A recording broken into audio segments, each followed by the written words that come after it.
Hello friends, કેમ છો મિત્રો? The Manchester city of India. હા મિત્રો, માન્ચેસ્ટર સિટી તરીકે ઓળખાતું ઇન્ડિયાનું એ શહેર જેના વિશે આજે આપણે ચર્ચા કરવાના છીએ.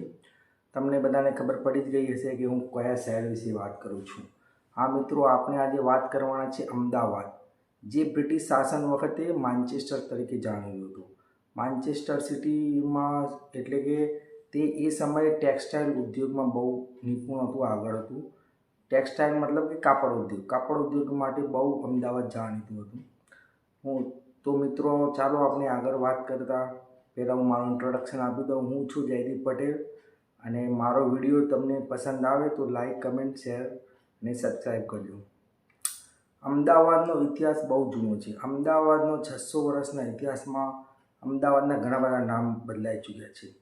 અમદાવાદ કેવી રીતે એનું નામ પડ્યું, એના પહેલાં શું નામ હતું, એની આપણે આજે ચર્ચા કરીશું.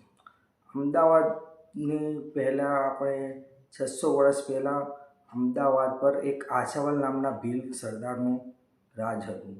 ત્યારબાદ 11મી સદીમાં કર્ણદેવ નામના રાજાએ એના પર વિજય મેળવી પોતાના નામ પરથી કર્ણાવતી એનું નામ આપ્યું.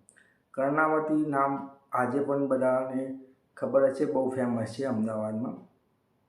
ત્યારબાદ કર્ણાવતીના પછી 1411માં અહમદ શાહે આ કર્ણાવતી પર વિજય મેળવ્યો અને તેને સાબરમતીના કિનારે એક નવું નગર વસાવ્યું અને પોતાના નામ પરથી એનું અમદાવાદ નામ આપ્યું. અમદાવાદનો ઇતિહાસ બહુ જૂનો છે.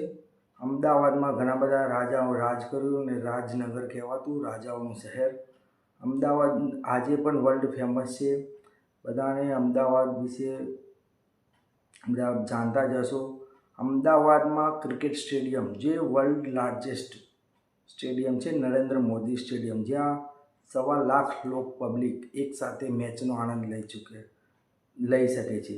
હું પણ મિત્રો ત્યાં 2 વખત IPLની મેચ જોવા ગયો છું, એટલે મને પણ ત્યાં જવાની મજા આવી હતી. તમે પણ એકવાર જરૂરથી નરેન્દ્ર મોદી સ્ટેડિયમમાં ક્રિકેટ મેચ જોવો, તમને ખૂબ મજા આવશે. હા મિત્રો, હવે તમને આ વિડીયો કેવો લાગ્યો જરૂર કમેન્ટથી કહેજો. ધન્યવાદ.